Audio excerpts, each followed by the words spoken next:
Hali ya upatikanaji wa huduma ya maji kwa hivi sasa katika eneo linalohudumiwa na RUWASA wilaya ya Kahama ni 68.8%, kwa maana kwamba Msalala ni 74% na Ushetu ni 63.6%, sawa na watu wapatao 528,939 wakazi wote waishio vijijini kwenye hizo halmashauri mbili.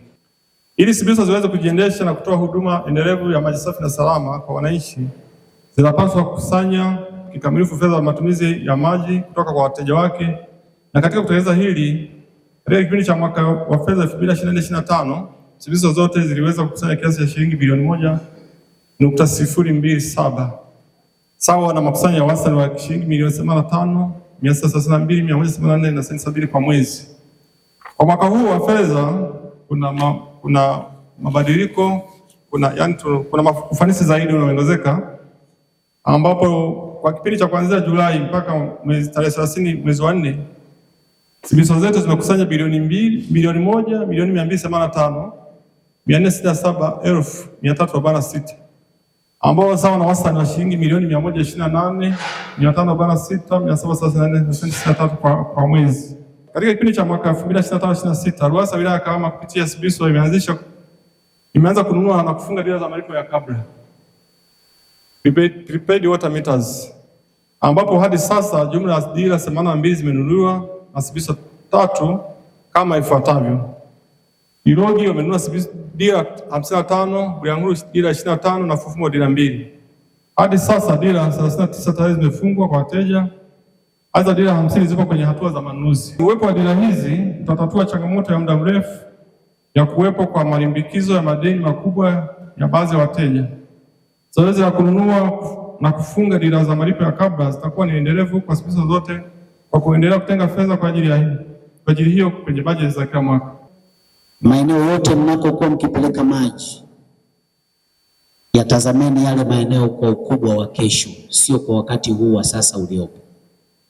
Kwa mfano, unaweza ukapeleka maji kwa kutumia bomba dogo, lakini baada ya miaka 2-3 unaona kwamba bomba dogo sasa limezidiwa mzigo, linahitaji bomba kubwa. Kwa hiyo niwaombe, maeneo mengi mjitahidi tu kupeleka mabomba makubwa ambayo hata kama mji utakuja kukua kwa miaka 5-6 baadaye, mtaweza kutepu maji pale na kupeleka kwa wananchi wetu. Lakini eneo la pili ambalo niwaombe sana hasa SIBIOSO, kuhakikisha kuhamasisha wananchi wavute maji majumbani. Kwa nini nayasema haya? Kwa sababu kwenye magati mengi, magati yanakufa kutokana na malipo yale ambayo wakati mwingine mnawalipa wale wahudumiaji wa magati.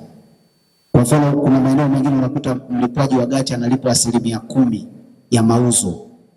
Sasa kama mauzo maji shilingi 100,000 kwa mwezi, maana yake alipo shilingi 10,000 kwa mwezi.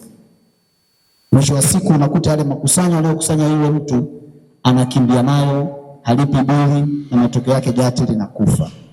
Kwa hiyo hamasisheni zaidi wananchi kupeleka maji majumbani, na ndio maana nimeanza na lile wazo la kusema bomba kubwa, kwa sababu bomba kubwa likipita kwenye mitaa yetu ni rahisi watu wengi kutepu maji wakaingiza majumbani. Kwa hiyo tukifanya hayo, naamini watu wetu wengi wanaweza wakapata huduma ya maji kama inavyostahili. Nitumie fursa hii kuwaagiza wakurugenzi wote wa halmashauri zote kuzisimamia taasisi zilizo chini yao kulipa madeni ya ankara za maji. Pia kuna baadhi ya vyombo ambavyo changamoto zao zinatokana na usimamizi usioridhisha katika suala zima la utoaji wa huduma ya maji na ukusanyaji hafifu wa madeni ya maji. Nitoe wito kwa vyombo vyote kuhakikisha mnakuwa na mipango sambamba na mikakati madhubuti ya ukusanyaji wa madeni ambayo yatawezesha kuwa na mapato makubwa yatakayosaidia kudhibiti gharama za uendeshaji na matengenezo, sambamba na kufanya upanuzi wa skili zenu ili wananchi wengi waweze kufikiwa na huduma hii ya maji.